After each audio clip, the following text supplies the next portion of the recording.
Hi, my name is Yannick Banchereau. I'm a live content manager on Tom Clancy's The Division 2 at Massive in Sweden. So talk a little about what your goals were heading into the sequel. So what we wanted to do is really build on the 2 or more than 2 years of experience that we've done with The Division 1. There's a lot of things that we did right, but a lot of things that we wanted to improve from The Division 1 that we could really only truly do with a complete full-on sequel. So that was what we really wanted to do, was make sure to deliver right from day one an experience that was true to all the learnings and all the things that we've added in the first game, and deliver that right from the beginning to our players. So you can break down some of those things that you learned that are applied to this game?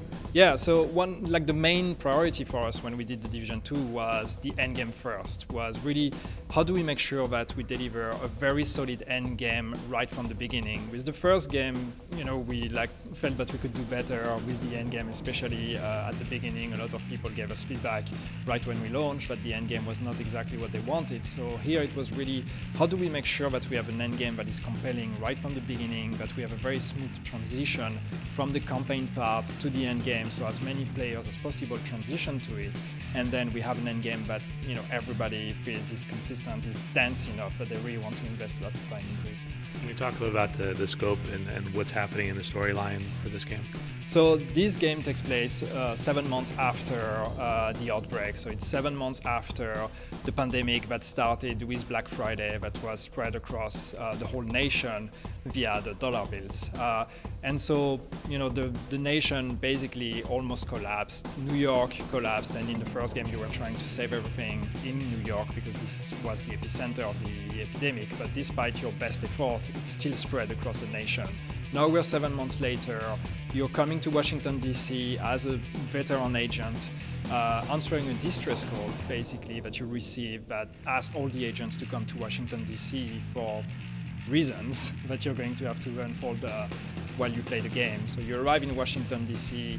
There is, you have to investigate what happened to the government. You have to fight off the factions. You have to help the civilians that have been surviving for 7 months on their own and are really struggling to try to survive, try to band together against all these factions. So these are all the threats that you're going to have to explore as you play the game. Can you talk a little about Washington, D.C. and how you guys have brought this world to life?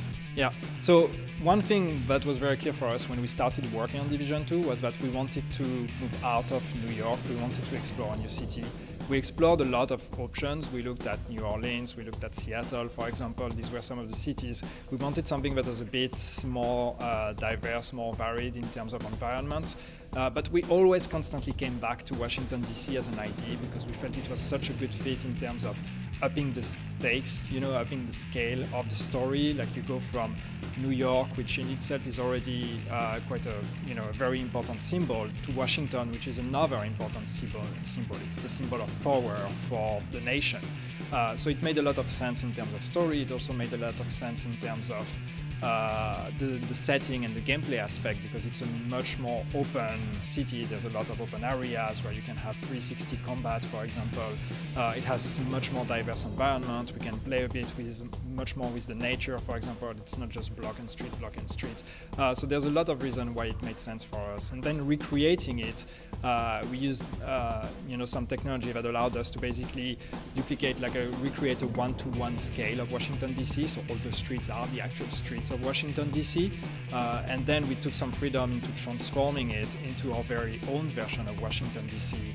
Added the nature, imagining what would happen 7 months without any human interaction. How would the nature grow back, and how would it take over the city? So these are all areas that we had a lot of fun exploring for us as creators.